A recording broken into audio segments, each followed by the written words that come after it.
Zire Photography and Graphics offers 3 essential photography services for St. Louis and the metropolitan area.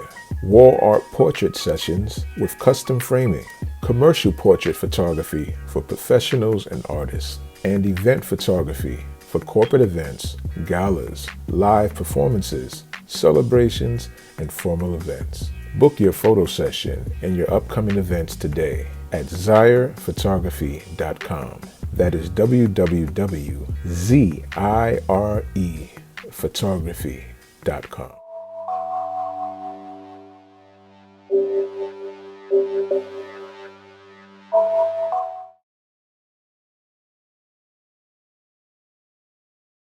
It began with a vision by Senator Jamila Nasheed, a call for all black men of St. Louis to come together and to have a discussion and to make a stand for the endangered youth of this great city, and the men heard the call.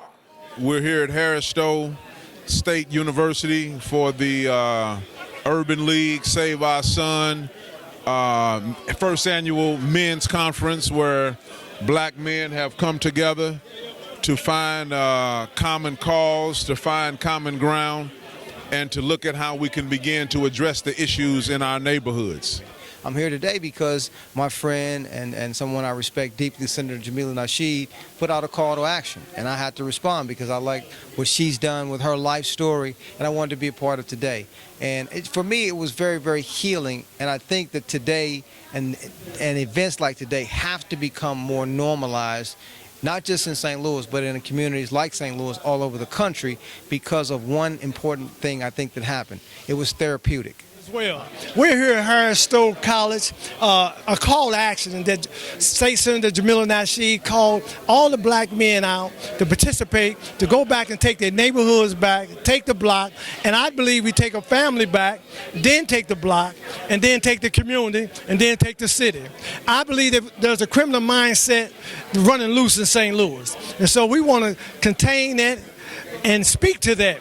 So a lot of people doing a lot of things, but I believe we need to stop and have a conversation with the young black men and young black women in this city. Not judge them, prejudge them, but sit down and have a conversation. Let them know we love them, that we are concerned about them. How we can increase black business support for each other, how we can get jobs, how we can have opportunities, how we can make sure that each and every one of us understand what our purpose is and what our role is individually and collectively as we look at making a difference in the community. Harris-Stowe State University opened its doors to some of the city's most honorable men, where they held an in-depth panel discussion in the aim to find resolution to the countless deaths of the city's youth. 3rd Ward Alderman Brandon Bosley gave his perspective on one of the problems. So what we're talking about is an immediate way to kind of uplift the black community. Messaging is one of the most important things on earth, and we allow any messages to come to our community. We accept those messages, and we don't do what's necessary to ensure the right messages are coming into the minds of our youth. So what we do is we have a bunch of individuals that are listening to individuals like Gucci Man. I don't have a problem with these people, but it's the truth, right? If I put it in somebody's mind and I text you every day to say, kill yourself, you ain't word, excuse my language, kill yourself, and you do it, I'm liable for that. I can end up going to jail. Why is it that our musicians, our artists, our media positions, our media, can tell our brothers and sisters, if somebody step on your shoes, blow that his head off, right? Every day, you listen to that repetitively. The first thing you do when somebody step on your shoes, click clap. I'm going to do exactly what the man that got the millions is telling you to do, because that's what we all working towards, is creating some wealth for ourselves. So the people that we look up to in our communities that have the messages that our youth are listening to are telling our youth that they ain't worth nothing. Go kill a brother, go to jail, do 5 years, I get out in time, and the homies will be waiting for you. But the homies not waiting for you. Have these people go to jail, and ain't nobody putting no money on your books. Ain't nobody doing business with your brother. Straight up, and you dead, and you get shot in your face. Ain't nobody running to jump in front of these bullets from you. All of y'all running in different directions. Then you come back and see your homie dead, and then you call 911. He get in the casket alone. These rappers ain't coming to your funeral. These rappers ain't coming to your funeral, but you gonna spend $100 to go see him at a concert so they can tell you to kill the brother next to you you enjoying the concert with. Think about this, y'all, for real. This great gathering did not only welcome the men, but many of the women and wives of the community were in attendance to give their support. One of the panel questions was, what could women do to help with the cause? I encourage the women, do not lose the moral authority. Once a woman loses moral authority, the man is going to run over you. Don't lose the moral authority.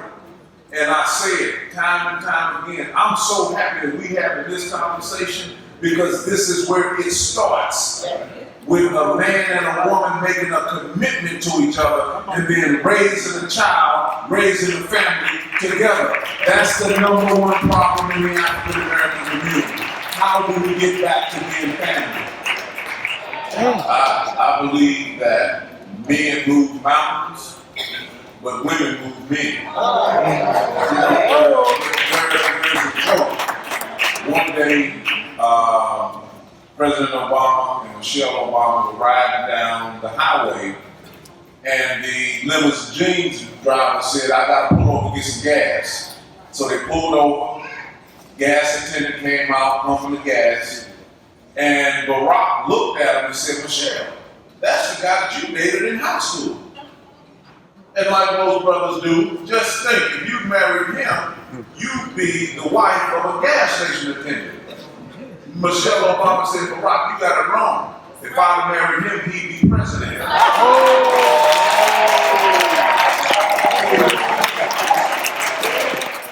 I love a woman that has my back. I believe that women have, God has blessed them with so much influence. And if you want to stroke that ego, old man, tell us we can fly, we might just try to fly.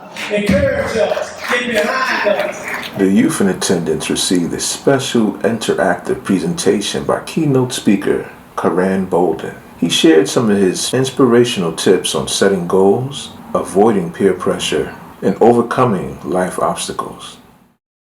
I just want to say dream bigger. Like, don't go for the small stuff. I talked about it in the event in there. I said, you know, a lot of people, when I go to schools, I say, what's your dream? They say, I want to be a football player. And I'm just waiting on some young people to say, I don't want to be a football player. That's cool if I become a football player, but I want to be the person that owns football teams. I want to own football stadiums. We need to dream bigger because oftentimes we'll get what we're asking for. And if you get what you're asking for and you get cut from the team or you get an injury, what are you going to do then?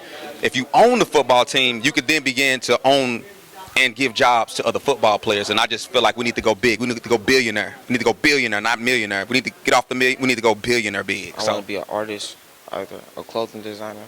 I want to design shoes with Nike. I'll make my own shoes bigger than Nike. Support me when I do it. We had a little black man thing event, stuff like that. I felt so good about it, man. It was good. You know, I love everybody. We had fun. We had our food. We had our drinks. We had whatever. I wanna be a lifesaver. I love saving lives. That's one thing I love doing. Good luck to everyone. I love all y'all. Peace. I think that it's obvious that the African American community, in order to move forward, African American men, we're going to have to assume the bulk of the responsibility.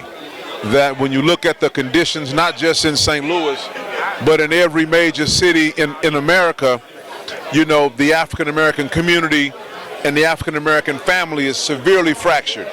And in order to bring civility back, it's going to take African American men to begin to get a hold of our families, get a hold of our children, and take our neighborhoods back. I love the content. I love the fact that we had youth in the building, in the front row, engaged in the conversation. It's something that the community needs, and we need to do it more often. Our people are hurting, our people are broken, our people are challenged, and our people are traumatized, and they need therapy. When soldiers come home from war, we give them training, we give them post-traumatic stress disorder therapy.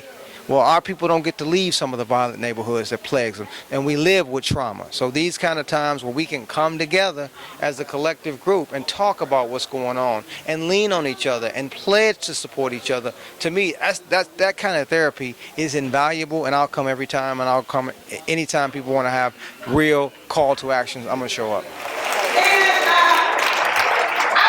Y'all give it up for Sister Maria.